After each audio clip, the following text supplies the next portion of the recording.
Welcome back to MW Rugby Coaching YouTube channel, where I'm going to have a post-game chat and reflection about the game that was played this morning between the Lions and the Brumbies. The Lions coming out as 36-24 winners against a strong Brumbies Super Rugby side. I suppose the first thing to mention is it's now 4-4 for the Lions. So there's wins against Argentina, there's Western Force, Queensland Reds and Brumbies. So going into the Australia-New Zealand invitational game and then the first test, the Lions are at 100%, which is obviously a positive, regardless of how well they've played in some of the games. It's positive that they continue to win with so many, if we're being realistic about it, so many changes. There's 4-day turnarounds a lot of the time. There's flights between all of that. There's changes in the squad and training. There's recovery. There's just almost going from one game into another team run to another game. Like, it must be difficult for the players. So to maintain 100% in what are warm-up games realistically is not something to shake a stick at, to be fair. So interestingly, in this fixture today, this was the first time that a Lions squad has been named without any Welsh players in it for something like 130 years. So quite bizarre. I know that Thomas Williams has gone home injured, but because Jack Morgan didn't play, it was a team that literally consisted of just English, Irish and Scottish. And I suppose even more interestingly there as well, it consisted of the 3 of the 4 British and Irish Lions nations that are all currently ranked above Australia in the world rankings.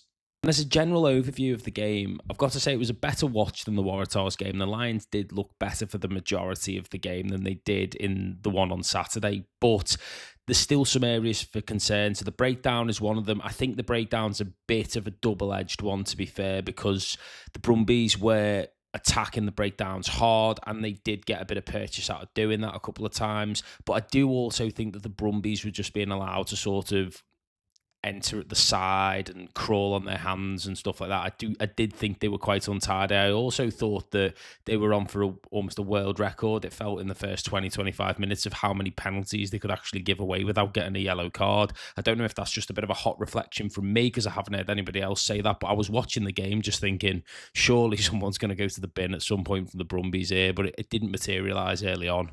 Big talking point from the game, though, is Blair Kinghorn. So he came off relatively early, looked like he was in a lot of discomfort on the pitch. I don't know how much of a story that his mannerisms on the side can tell. He looked disappointed. He looked a bit like how Daly looked when he came off. I don't know how much to read into that, to be honest, but he came off. Smith came on at fullback. I thought Smith actually did all right at fullback today, to be fair, but Kinghorn off injured. I was also worried Chesham was going to go off injured. He was with the medical staff quite early on, but he actually went on to have a really, really strong game at 6, which I'll get to in a minute. But Blair Kinghorn injured. I think that it's almost given Hugo Keenan now a free pass to start at 15, or potentially Marcus Smith, because he wasn't too bad today. But you're thinking losing Elliot Daly to injury, potentially losing Blair Kinghorn to injury. This is really not ideal in terms of fullback at all for the Lions. The set piece looked good, though. So up front, I thought that the starting front row looked pretty good. Dan Sheehan, for me, the pick of them, 100% at the line out, 100% of the line out, even when Kelleher came on as well. It was really tidy at the line out. I think some of that is a reflection of having Chesham in there. So having Chesham, Itoje, McCarthy running a lot of the time 4-man line outs.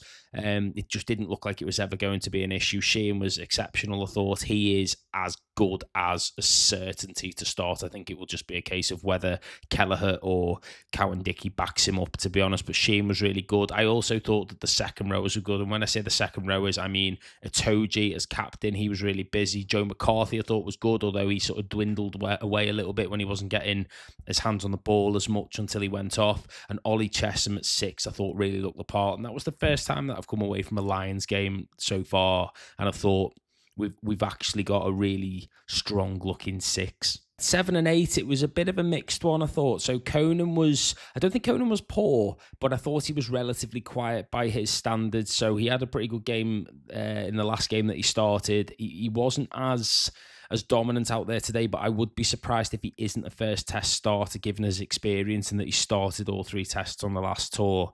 He wasn't poor. So Conan, don't know. Not sure if Earl or Pollock will start over him at 8, but yeah, not bad, but didn't really set the world alight as such as number 8. And Tom Curry, I thought was okay, to be honest. He was decent. I thought Van der Fleer was okay when he came on, but that 7 shirt is just a lottery, isn't it? Like, it could be Curry, it could be Van der Fleer, it could be Jack Morgan. Jack Morgan's potentially the standout at 7 at the moment. I think it's highly unlikely that Pollock or Earl will start at 7, but it's going to be super interesting to see what happens with that 7 shirt, given the way that none of the 7s have really stood up and stood out, if you want.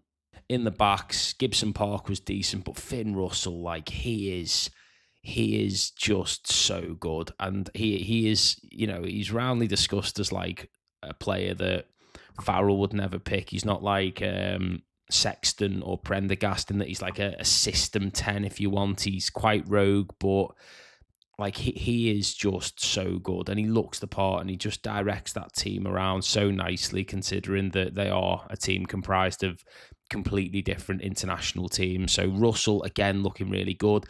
The centres, Aki and Ringrose, it's a bit of a 50-50, isn't it? I think it will be Aki and Ringrose or Tuipulotu and Jones. Like, if I was going to say who I think will start the first test, I actually couldn't tell you with a full chest who I think. I would personally probably go with Tuipulotu and Jones, but I wouldn't be surprised if it's Aki and Ringrose. I don't think they were bad. I thought Ringrose was better than Aki.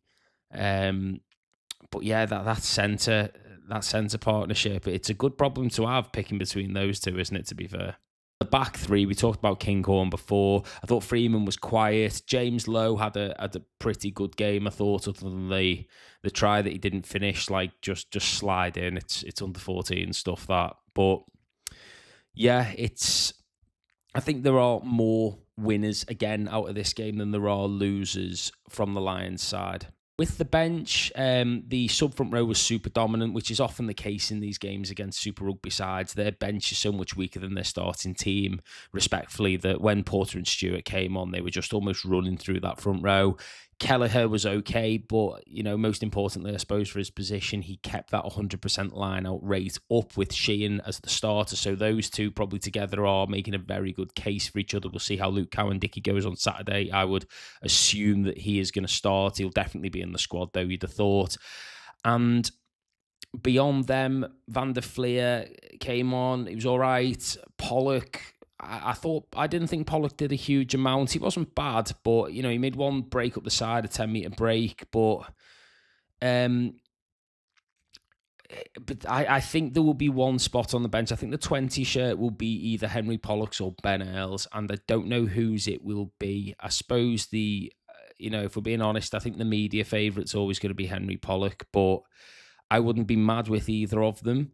I wouldn't be surprised if it was Henry Pollock. I wouldn't be surprised either if it was Ben Earl. And I think if Ben Earl has a big game on Saturday, he might just get that shirt. But I know as much as you do on that one, to be fair. When we look at the team that was today, it was roundly sort of discussed, wasn't it, as close to the test team. If we look at how many of those players I think will be involved in the first test, I would say after today's performance, so this is like assuming that we're going with that Chesham style mould at 6, I would say the 7 shirt is still up for grabs. I would say the centre shirts are both still up for grabs. And I would say the 15 shirt is up for grabs. I mean, the 15 shirt, like, we're probably 2 or 3 injuries away from me starting a 15 at this point. So most of the shirts, I think, are probably fairly nailed on now, but we'll see how the invitational game goes on Saturday. That will be, I think, the team will consist of a lot of players that aren't going to be in the first test, and some players who are trying to put their hands up to potentially be on the bench. But they are the 4 shirts for me that are still really there for the taking.